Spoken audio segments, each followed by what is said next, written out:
Hi, I'm Femi Okay. And I'm Malika Bilal, and you're in the stream. Today, breaking up is hard to do, or is it? On June the 23rd, Britons will vote in a referendum about whether to stay in the European Union or to leave it. It's a choice that's often known as a Brexit. And we'll take a look at the various British campaigns looking to sway voters. But first, a roundup of Super Tuesday on social media. It's an important day in the election cycle in the U.S. for candidates vying for their party's nomination for president.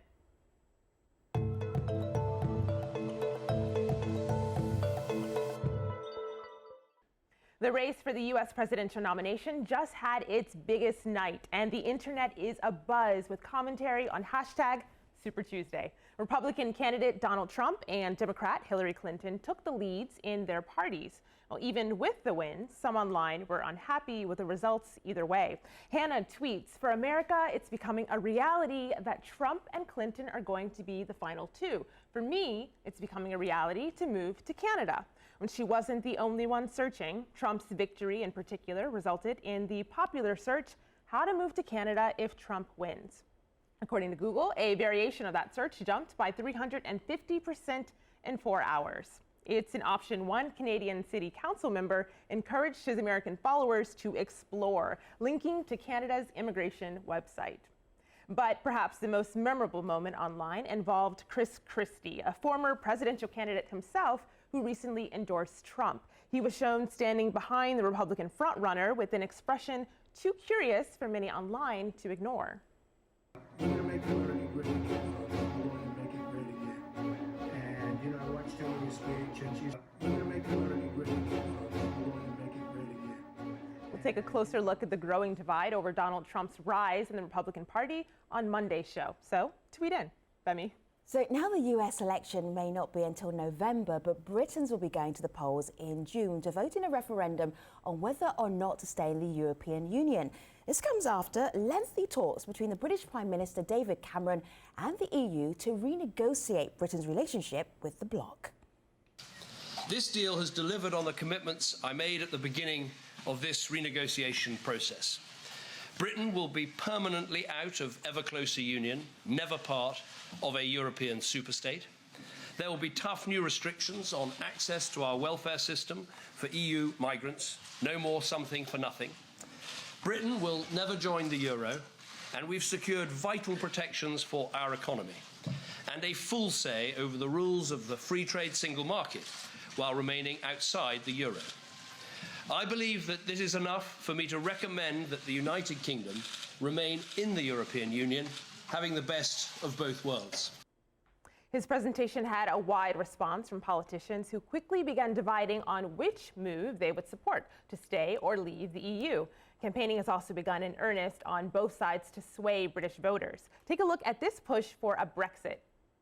Leaving the European Union will rescue communities such as fishing and steel from policies that serve the EU, not the UK. Leaving the EU will save billions of pounds every year that can be reinvested in your local hospitals, schools, housing and public services. It will save money on your weekly shop too, as we take back control of our agricultural policies. Are you convinced yet? Well, take a look at this. Being part of Europe means more jobs and opportunities for you and your family, with over 3 million UK jobs linked to our trade with the EU. It means lower prices in our shops, helping UK families, greater security with access to the European arrest warrant and the freedom to live, travel and work abroad. If we left the EU, all that would be at risk, which is why you and your family are stronger in Europe.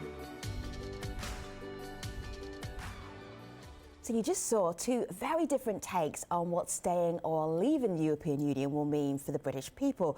So what do our guests think are the biggest issues that will push voters their way? Joining us from Durham, England, Tom Harwood is the Chair of Students for Britain. Sally Williamson is the University of Bath Coordinator for Students for Europe.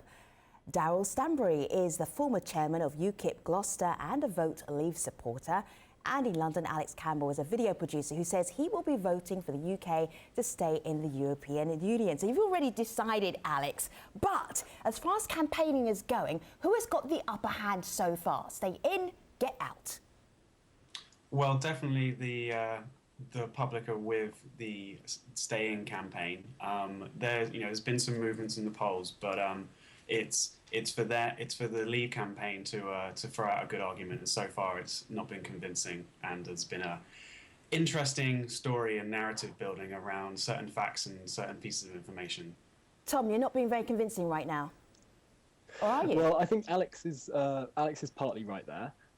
In that we're definitely the underdogs in this fight. There's the whole weight of the UK government fighting to keep us in this trade bloc that, holds us back from the rest of the world. But equally, we have the momentum. Over the last 6 months, we've seen a massive shift in the polls. We've seen the Leave side getting more and more momentum and pushing forward. And actually, we're about 50-50 now. So, Thomas, you were saying... It's not the entire government, though, is it? It is. The UK government, the entire civil service, the government position is to remain in the EU. David Cameron is leading the In campaign. And Tom, It's as you very were true. talking, I saw Sally smirking, so I know she's dying to get in here. Look, she's gesturing very emotionally. I want to show something online because we heard Alex say that he's not convinced. There are some people who are. This is one person who says, what this will mean is 100% freedom and independence from the failed project called the European Union. So for him and for someone else, someone named Nick, who sent us a video comment, they're talking about sovereignty. Have a listen. I believe the UK should leave the EU so we can once again be a self-governing democracy. That means the people who make our laws would be accountable to the voters, not the current situation where our laws are decided by unelected EU commissioners and bureaucrats, and the European Court of Justice, which is also unelected and not accountable to any parliament. It's a simple matter of being a self-governing democracy once again and taking back control of our own laws and our own parliament. Sally, taking back control? I think that's a bit of a myth that's been put about, really. The fact is, first of all, members of European Parliament are elected. People keep saying people aren't elected. That's not true. And the European Court of Justice would still exist and they'd still have authority regardless of whether they're in the EU or not. It's not the same organisation. Sally, I think you're mixing up there the European Court of Justice and the European Court of Human Rights. I don't want to get too technical, but the European Court of Human Rights is a non-EU body. The ECJ, or the European Court of Justice, is the body that interprets EU law. But equally, when you come to the point of the Parliament, the EU Parliament is the weakest legislative body in the world. It has no power to put forward legislation. It can only vote on proposals put forward by the unelected Commission. And the unelected Commission is full of 28 unelected people who speak not on behalf of any nation state, but on behalf of what they perceive to be a conglomerate European interest.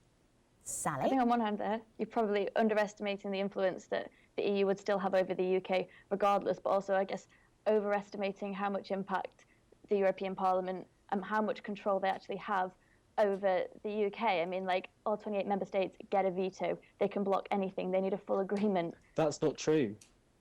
That's not true.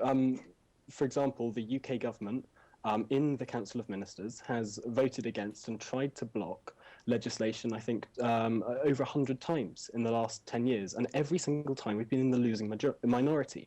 And that's because the new system, the way the votes work, is called qualified majority voting. It means that votes are distributed proportional to the size of countries, which means Eurozone countries have a permanent majority. So they act in the interests that don't work for the UK. So Tom and Sally, take a pause for a moment. Let me just bring in Daryl. Daryl, as somebody who's part of UKIP, this must mean like you must feel like you've died and gone to heaven right now, because not only are you having politicians who are conservatives supporting the idea of getting out of Europe, you also have politicians who are on the Labour bench thinking it's a good idea to get out of Europe. What has happened in the UK for UKIP's idea about not being part of Europe to become so popular? Can you explain first of all, it's worth saying that it's not heaven until you actually leave. We can have the referendum, but if we haven't left, then heaven isn't quite there yet. All right.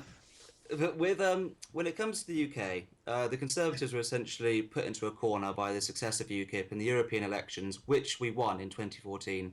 Then, obviously, the general election the year after got 3.8 million votes across the United Kingdom. In terms of vote share, it was well, whether it be protests or whatever it might be, if it's a popular movement, the popular movement was driven more, not necessarily for European Union reasons, but the biggest outstanding issue for the general public for the last few years has been uncontrolled immigration. The economy. So as it stands, no, it's the top issue for the public has been immigration. It's going to be the economy. And when it comes down to controlling your borders, and let's not forget, immigration and the economy are directly linked. For example, mass unskilled migration will drive down wages. So it's actually quite surprising that many in the Labour movement don't support us. You think that this Brexit debate is about immigration? That's what number one for you? No, definitely not. Immigration is a tiny part of this. Okay. It's a tiny part of it because it all comes down to whether or not, as Tom's already said, whether or not this country is self-governing or not. So if the public of the United Kingdom wish to take a particular route down, whether it be to the left, to the right, in Europe, out of Europe, to control immigration, to raise taxes, to do very simple things, we should be able to do this on our own accord without having to ask the permission of unelected institutions. Alex, They're making it. The problem is the way it's being spun, and this is my problem with the argument, is that it's being phrased as an immigration issue, and the focus is on low-skilled immigrants to the UK. In the last couple of weeks, we've heard that we've got a black hole in our doctors, a black hole in our nurses. We're going to have no teachers, in the next 20 years. And where do they come from? They can come from Alex, Europe. I think you raise a great point there. And to be honest, I don't see why you're advocating the current position, which is a discriminatory migration policy. At the moment, we raise huge restrictions against people coming from India and other countries not in the EU, skilled people that can fill those roles, like nurses and teachers, and instead we have a completely open border to anyone from the EU. I'd like a fairer migration policy. I'm not particularly concerned about huge numbers coming or lower numbers coming. For me, it's not a numbers issue. It's about a fairness issue. Why should we be so derogatory and discriminatory against countries based on where they are in the world? That's such a 19th century view. So Tom, there is someone online that agrees. There's someone online that agrees with Tom. So I'm going to read their tweet. This is from Oliver. He says, border control is good. Excluding political immigrants, Britain now would get back the right to retain and accommodate non-EU skilled labor. But on the other hand, when we talk about border control and whether that has to do with the economy or not, this is a tweet we got from Bath students for the EU who says students will be harmed by leaving from funding, from freedom of movement and research funding. You're all around student aid, a little bit older, some of you, but Tom, does that not worry you? I'd love to pick up on the Erasmus issue, really, because this is one of the myths that the BSE, the In campaign, have been putting out for the last couple of months, and it's just not true that Erasmus is only open for EU countries. Turkey is a member of Erasmus, as is Iceland, as is Switzerland, and Canada. So Brexit is not going to be fought on Erasmus, which is one particular science project. But the bigger picture of that is there's a lot of money that comes into UK universities through the European Union, right? So no, that's not true at all. There is, it's our money. We're a massive net contributor to the EU. We pay the EU £20 billion every year. That depends on how you we get some back. We get last year we got 9.3 billion back. Massive net contributor. So we're a massive net contributor to the EU. Massive net contributor. We put 20 billion in and get 9.3 billion out. I do not think that's anything but a massive net contribution. And that means all the money that comes from the EU that goes to universities is just our money that's been cut in half and then coming back. To say it's EU funding is just mythical. It's nonsense. Alex? So, I mean, of course, there's the money we put in and there's the money we get out officially, but you're not looking at all the benefits that come from all of that, direct and indirect money. Now, I'm sure we're going to get onto trade in more detail, but the opportunity for that trading partner and that limitless trade and flow of knowledge and flow of people, like there is any simple things like the way that banks work with each other and financial sector works with each other from the UK to Europe is made simpler because of the European I don't Union. disagree with that. I think it's wonderful that we work together and trade together. But you know what? There's a free trade area that stretches right from Iceland across to the Russian border. And only 28 of those 50-something countries are in the EU. We're not. And only 28 of them have a say in that policy. Let's could end up have like a Norway, look at who that get more. So, guys, regulated without let me any just bring representation. something in here because I want to show our international audience all of the different, not all of them, but a little snippet of some of the campaigns that are going around the UK right now, either to stay in or get out of Europe. So, Students for Britain, Students for Europe, Vote Leave, Take Control, Britain Stronger in Europe, Get Britain Out, you exhausted yet? Grassroots Out, Go. So one of the things we were thinking as a team is, if you haven't decided yet, what questions would you might like to ask our lineup who are very much decided? Malika. And we actually heard from several people who say they're still undecided. I'll read you two of them. This is Hugh. He says he's undecided because he doesn't trust either side's information. It's difficult to get an unbiased source of facts and figures. That's sad, but true. And there's a question from another undecided voter. This is one person who says, I was an outer, but then someone said, what happens if we leave and everything goes to pot? They'll never have us back. And that's a concern we've actually seen from a few people tweeting in. So Daryl, what do you say to people who are still undecided? When it comes to something, if people are slightly concerned about what might happen if we leave and it all goes to pot, what I would say is that as in the 5th largest economy in the world, we currently have a trade deficit with the EU of £21 billion a year. So we buy more from them than they buy from us. Now, for us and for those in the Leave campaign, the goal is to have a divorce from the political union of the European Union. Now, that divorce doesn't mean we stop trading with people. We don't stop trading with anybody in the EU. They will because they need us more than we need them. The free trade agreement will be established very quickly. The nonsense that was released today from The Guardian about it taking 10 years is nonsense. They'll be so desperate to get us back for their own economies, for their own growth, that they will be desperate to have us back. Meanwhile, we can trade freely with whoever we want around the world. We could be trading with the Commonwealth, with anybody else in the world with free trade agreements. What I would also say is, on top of this, something that the Stay In campaign constantly ignore is that as a percentage of global wealth, the EU is actually in massive decline. In the 1980s, the EU was about 30% of global wealth. It is now about 20%, and by 2025 it'll be 15%. You're doing a good political manifesto speech. Why are we trying to hold Daryl's on a roll. Daryl can't hear me talking to him. Hello, Daryl. Okay. Hello. I'll pipe down. Are you a European, Daryl? Well, my country is in the continent of Europe, so if you're gonna put it in that way, then yes, I'm European. I didn't realise it was that complicated. All right, Sally, how European do you feel? Yeah, you go ahead. European. Yeah. So I spent last year in Europe. Yeah. Of course I'm European. I lived in Europe for a year. But you just said in Europe, as if Europe is different from the UK. I think that's a very interesting distinction, because a lot of British people feel like continental Europe is different. There's a psychological geographical divide where we have a different currency and we're physically divided from them. And I don't think it's not that we're going to lose that by this change happening. I think of course there is that divide of people identify slightly differently, but at the same time, I think we can still access all the great things by me saying, I spent an Erasmus year in Europe for free, and my university benefits from the funding from it, and I'm going to get better job prospects for it. So I think 100%. I think I'm European. Equally, I speak French. I think and equally, looking at other European countries, I don't think it's right to say all the other 27 member states of the EU are exactly the same. I think what makes Europe brilliant is the diversity in the EU.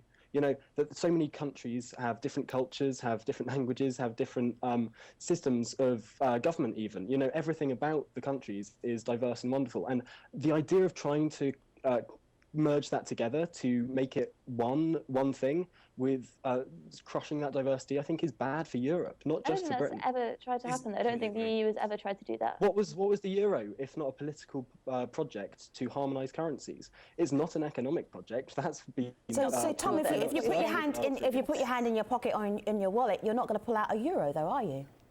No. And well, honestly, I think a lot of people are now. You've got protections. I mean, not that I necessarily agree with all of David Cameron's achievements. He's gone out and got some more, conditions for this, like deregulation of Europe. He's got absolutely nothing. You know that. I mean, so the problem here is when we talk about the money, right, and the things that we give to Europe, we miss the point in terms of the things that we get back. And I'm not just talking about free trade of movement or with free trade of knowledge, but it's also all of our workers' rights have come from Europe over it's certainly since the last 20 years. There've been progression. Isn't that why we have a Labour progression in Party? workers' rights. Isn't a Labour Party in existence to campaign for workers' rights and all the things that Europe has brought forward, like the Working Time Directive, for example? The Working Time Directive isn't outside the imagination of domestic government. Remember that we're having this with an international audience, so say in a sentence what that actually means. The Working Time Directive? Yeah, go ahead. Right, that basically means that Europe has a work-life balance law, essentially. It means you can't work a certain number of hours in a week without being paid overtime afterwards. Is this in your campaign for getting people to get out of Europe? Did you mention that? No. What we're saying is what Alex was saying there, that there's lots of workers' rights and equality law that has come from Europe. Of course, it's good stuff. I'm not saying that these are bad things and we just scrap them.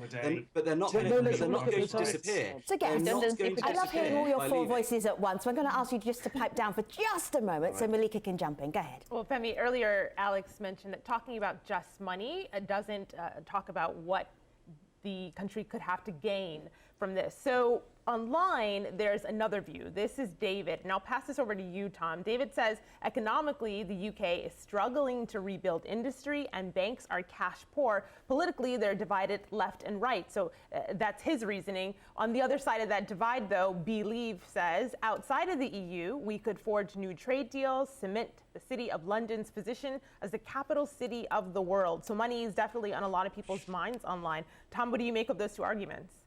Well, money is certainly something that is brought up a lot in campaigning. We spend £350 million a week on the EU. That could build a fully staffed hospital in the UK every single week. That's twice the amount we spend on science in the UK. That could abolish tuition fees twice over. All of these things are not happening at the moment in the UK. And we're throwing money away to limit our reach globally, to confine us to one region. And I think that's such poor policy. We'd lose 46% of our inward investment. We'd lose 45% of our exports. We'd lose the fact that we're at a trade surplus with South Korea for the first time because of an agreement with the EU. You're saying if we leave the EU, suddenly we stop trading with everyone. Suddenly all these walls go up. We have to renegotiate trade agreements with the other 27 countries, as well as renegotiating with everyone else, China and the US. We have to renegotiate. So Tom and Sally, we have 2 minutes left. We have a minute for each of you. Students for Britain chair, tell me your elevator pitch for getting out of Europe. If I'm undecided right now, you've got 30 seconds to persuade me. Go. Sure, I'm going to give you 3 quick reasons. Firstly, cost, £20 billion a year. Imagine how much better we could spend that money through elected representatives. That brings me on to point 2, democracy. 28 unelected people should not make huge swathes of our law. We should be able to hire and fire the people that make our laws. And if we did, then stupid laws like the fact that tampons are taxed would not exist. And then thirdly, trade. We're not allowed to make our own trade deals being part of the EU. Continental Europe's protectionist and it limits our reach globally. Sally Williamson is coordinator of Students for Europe. You have a 30-second elevator pitch, lift pitch. I'm living in DC, but we're talking about the UK here. Your 30-second lift pitch for staying in Europe is what? So jobs, in terms of the long-term job market, students need this. They need to know that they can have jobs, they can move abroad. The trade leverage that we would have with 60 million people in the UK compared to 500 million people in the EU. We cannot pretend we would have the same strength on a global stage as we do here. Plus all this argument about cost, the cost of administrating these things in Brussels, if that was moved to the UK, would wipe out any benefit to the taxpayer, which again is currently going on things like the NHS and education, as well as the worker protection that it offers. So good, both of you. I have no idea what to vote. Meanwhile, Malika? Both sides. David says this is as likely as Scottish independence for the same reasons. The UK is too weak to go it alone. And on the other side, Karthik says, as a guy who knew the UK without Europe, we need a Brexit to make our UK laws not be superseded by Brussels. Wow. I'm just wondering, Alex, if you could just sum up for me how this campaign is going down in the UK right now. What's the atmosphere like? It's starting to get quite hostile. Things are certainly starting to heat up. I think there should be a lot more fact-checking, and there's no positivity in these arguments. Both sides are failing to say, like, the hope that they can achieve. There's no land of milk and honey on either side. Britain's not going to become amazing either way. It has to progress together.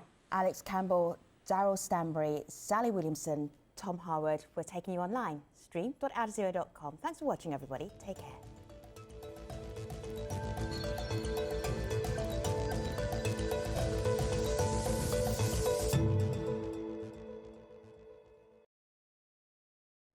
So again, we're taking a look at the British campaigns to remain or exit the European Union between now and June the 23rd.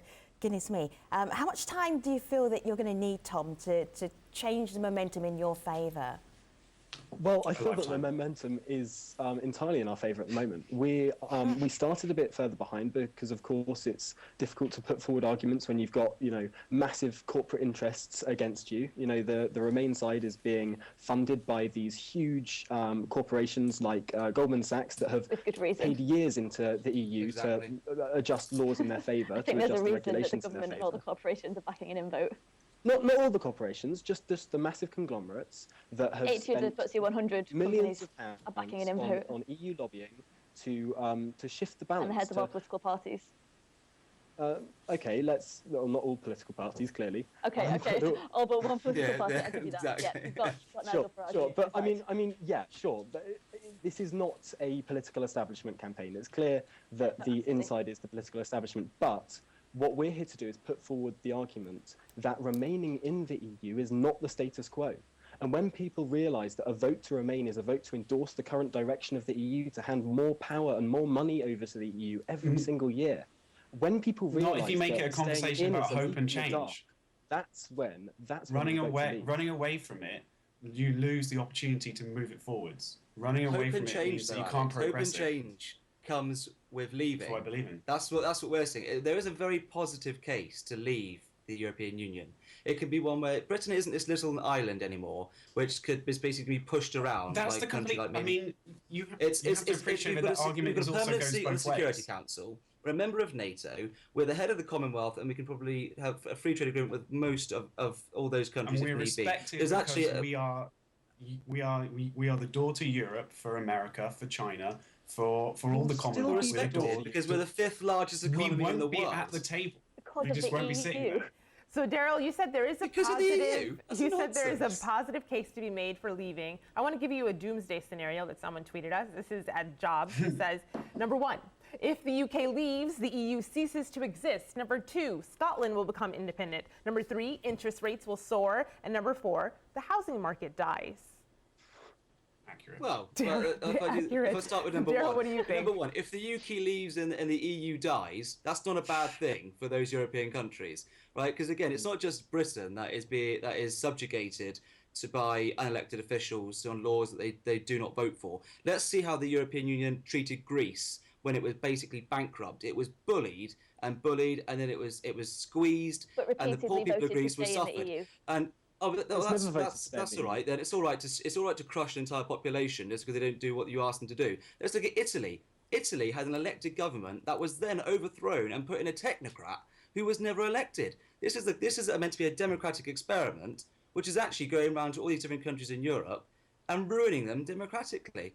In terms of interest rates and house prices, I would say could actually go down if you're able to control who comes in and who comes out of your country. You can actually decide how many houses you need to build in a house. Well, everyone's going to leave anyway. That's linked to demand. Yeah, everyone's going to leave. All right, so let me just fast forward to. Come back. Yes, let me fast forward to June the 24th. Okay, so Tom is hoping that June the 24th there will be a Brexit. Sally, you're hoping that there won't be, and Sally and Alex are kind of on the same page there. What if there is? What do you think the plan is for the UK to recover? Yeah. Is it a recover or is it a celebration?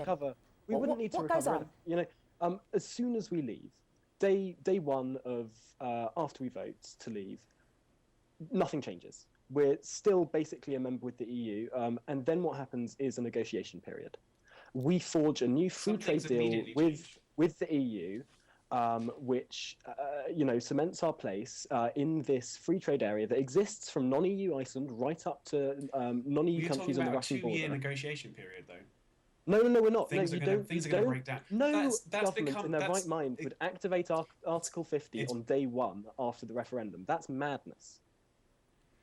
Because why, Tom? Why are you so convinced that it wouldn't take that long? Because you also have a prime minister. We have a prime minister who actually doesn't want to leave the EU. Why would he speed up the process? Why wouldn't it take? Why would he not take 5 years to do it? He wouldn't be there. He wouldn't be there. Yeah. Yeah, I he'll agree. go. He'll go. If we leave today, he'll go. He'll have to. You're all guessing. Everybody is guessing here. All right, a different kind of guess from Sally and Alex. Okay, so June the 24th, everybody says, or a significant number of Brits say, we're staying in Europe. Is there some repair work to be done, either with the UK's relationship with Europe or people within the UK who are kind of really upset? I think it makes a brilliant opportunity. And I'm asking Sally that because you're giving me the scenario for the exit and how it's not going to be that bad. Sally, if Brexit doesn't happen, will there still be some repair work to be done? I think in terms of internally in the UK, you'd probably see a situation similar to in Scotland, which probably not too severe, I'd imagine, within the UK because it's so closely split. I think there will be a lot of work to do within the UK to kind of grab back the gain that we might have lost in terms of relationships. I imagine David Cameron would have had to step on a lot of toes to push through the negotiation reforms, so they have to really push to gain that back, and just to get the traction that they had again, but then also to start looking at kind of long-term to make the EU what we want it to be. I'm just wondering, it's much more positive. Yeah, it's a lot more positive. There's an ability to actually reform. There's an ability to actually push things forward, and the pound will jump. Businesses will have a positive spike, and there'll be some stability in the UK economy, which is absolutely unstable right now. I'm sorry, how can you argue? Where's this reform going to come from? Can I just ask where this reform is going to come from? Question? I'll carry it. With you say this, that if we stay in, there can be really comprehensive reform. Right, we've just seen the Prime Minister of the United Kingdom go round and beg. Right, he's been begging countries across Europe. And we've been going to countries like Latvia, Belgium, and begging them to accept other changes that we need. Most of them are actually completely tiny into what they achieve. In fact, they achieve there'll be almost another very election little. and there'll be another person. And now you're asking. And now for years we've been campaigning for change in the common agriculture policy. You've been asking for change in the common fisheries policy. It does not move because it benefits the French and the Germans more than anybody else. And it benefits our seas and it benefits our farmers. If we didn't have our seas are being stripped of fish. Daryl and Alex and Sally and Tom, can you do something for me in a sentence? Is that possible? Am I asking you to do too much here? I think you're up to the challenge. Between now and June the 23rd, what's going to be your focus, Tom? Myth-busting, in a word. There have been so many myths put out by the In campaign, so many lies to do with, we mentioned Erasmus earlier, that's not just an EU programme. So many of the good things about the EU End of your sentence, Tom. I like that sentence. Sally? That wasn't a sentence. Well, our main priority is voter registration because 90% of students are well informed and are already pro-EU. Daryl? I'll be simply going out knocking on doors, leafleting, and doing everything I can to tell the British public there is a positive life outside the European Union. Alex, between now and June the 23rd, what will you be up to? I'll be having conversations about the workers' rights, the people's rights, and the environmental positivity that the EU brings to Britain. Thank you so much, Tom and Sally and Daryl and Alex. Going to give the last word to our online community, Malika. So I'll split it up. This is Nadeem. He says he's leaning towards leaving. He wants sovereignty and control of borders, though he does worry about a second Scottish referendum. And on the other side, there's Northern Jedi, who says that Brexit will be a suicide for the UK economy, the healthcare and education systems. And guess what the financial sector will do? To be continued. I can't wait to June the 24th. I'm really excited about it. I might all get you back again. 2 people will be very unhappy. 2 people will be very happy. To be continued. Thanks, everybody. Take care.